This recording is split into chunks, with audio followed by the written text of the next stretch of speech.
அமுதக்கடல் உனக்குத்தான், ஆறாமழை உனக்குத்தான்,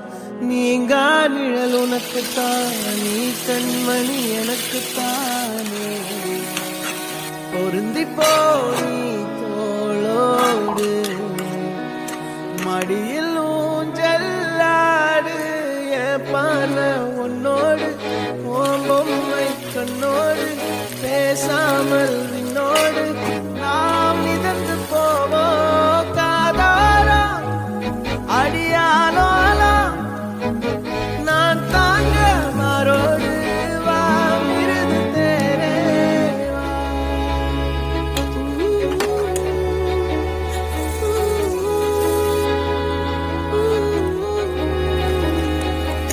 சந்திக்கா மலர் உனக்குத்தான், கண்டிக்கா மொழி உனக்குத்தான், சிந்திக்கா நொடி உனக்குத்தான், சிரிக்க